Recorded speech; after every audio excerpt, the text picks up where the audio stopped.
Big Brother teen housemate. Paglabas ng bahay ni Kuya, pinagbidahan niya ang mga palabas na The Adventures of Pedro Penduko, Tanging Yaman, Kambal sa Uma at Rosalca. Ngayon, matutunghayan naman siya sa The Reunion. Kaibigan, Matt Evans, welcome to Bandila. Good evening, Tito Boy. Maraming salamat sa iyong pagdalaw sa amin dito. Anong pagkakaiba ng Scenical Buwan sa kanang afro? Mas presko. Ito. Oo, mas presko. At mas magaan Mas siguro. magaan ko, Tito Boy. Wala kang iniintindi. Pero ang hindi alam ng marami na hindi ka talaga kulot. Hindi po talaga. Straight talagang buko, hindi ba? May natural waves na. Why are we talking about this? Dahil ikaw ay nakilala dahil sa iyong buhok na malaki. Opo. Okay. Ikaw ba naniniwala sa swerte? Naniniwala po pero tingin ko tao din yung gumagawa ng swerte niya, ng buhay. Kasi dito sa industriya, lalo na sa mga kasabayan mo, Matt, I mean, you're still one of the most, one of the more visible. Pero may mga nagsasabi that parang nawawala na ng swerte si Matt. I mean, ano ang iyong reaction? Sa akin, Tito Boy. I didn't want to say that line, kasi hindi ako naniniwala.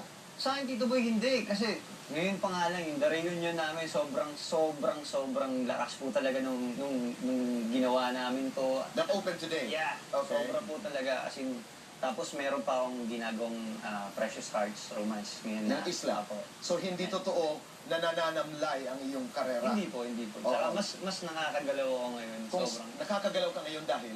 Kasi medyo sa schedule, hindi ganun ka-busy. So, pero yung sa acting ko, yung Okay. sa field ko, yun, tapos nagagawa ko yung mga gusto. So kung pinag-uusapan ng swerte, ay swerte ka pa rin. Yan ang sinasabi mo. Swerte, Tito Boy. Naapektuhan ba kayo nung kayo yung maghiwalay ni Melissa Rex bilang love team?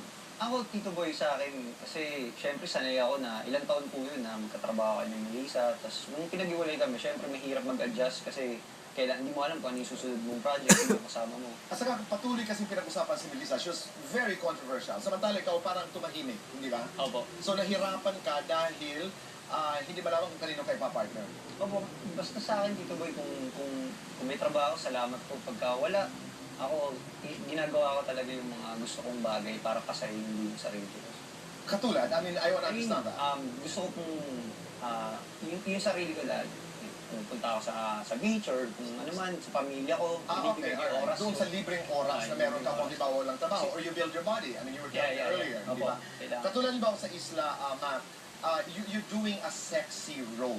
How sexy? Sa akin po, Tito Boy, topless, kaya.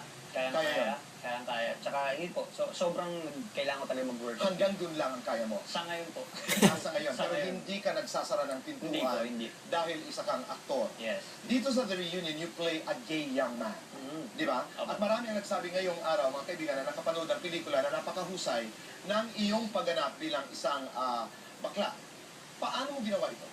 Ako, Tito Boy, kasi syempre alam naman natin sa industriya natin na ginagalawan, marami talaga. So, Hindi naman, kukunti lang kami. Hindi, joke lang. Okay, and then? to the point, Tito Boy, na ako kasi, pag nakikipag-usap ako sa isang tao, at nalaman ko kung ano yung status, usually, pinag-aaralan ko, tinitignan ko kung paano yung nuances niya yung galaw niya. So, yun, kumbaga yung knowledge na lang na natitira sa akin, o yun yung ginagamit ko. So, lahat yun, binigay ko sa movie. Okay. So, you observe, ika nga, sa mga kasamahan natin dito sa industriya kung paano nagsasalita. Okay. So, yung atake mo dito sa pelikulang ito, paano? Sandali lamang. Dito sa The Reunion, bali ang iyong salita, ang iyong galaw ay, well, we're watching now, that's the poster of The Reunion on your screens, no?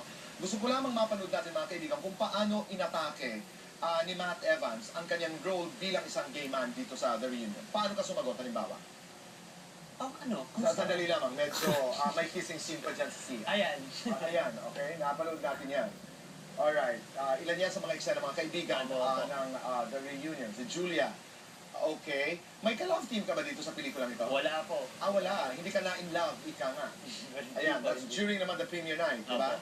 Okay, ayan. Hindi ba marami ang nabigla nung nakita kang wala na yung buhok mong malaki? Marami pong nagtatanong talaga. Ang sinasabi mo? At sinasabi ko, kailangan po Okay. sa next project. Ngayon, na nasa area na tayo, paano yung salita, paano yung nuances na yung sinasabi? Ako po. Halimbawa, ganito. yeah, okay, mag-usap tayo in your character. Go. Ang taray. Yun ang peg. Okay, yun ang tech mo. Ako, ganun. Diretso mo lang. Oo. Parang ganito, Tito Boy. Okay. Ayan. So, ganun mo inaral ang yung Okay, character. inaral ko lang. Sino ang mga nakasalamuha at nakasalubong mo? Ako po talaga, madalas ko nakakasama sa set si Kusi Ho. Si Kusi, ang napakahusay na makeup artist. Opo, siya po. Good Anong friend madalas po yung siya. pinag-uusapan ni Kusi? Actually, pagka nag-uusap po kami tungkol sa kaibigan or sa buhay, sa... Idiretso mo lang, huwag kang Mga ganito, bumitaw. Tito Boy, kasi mahirap din. So, pinag-aaralan ko lang siya. Gusto mo lang tuloy mo? Diretso mo lang. Diretso mo lang. Pero pinag-aaralan ko lang siya, Tito Boy, kung paano gumalaw si Kusi, kung paano... Tahimik ka ba dito? Tumitili ka ba dito? Medyo- Palabiro ka ba? Medyo tumitili po. Paano ka tumili dito? Pagka nung car chase namin, Uh-huh. yung medyo, Natatakot ka? Anong takot ginawa ako. mo? Sabi,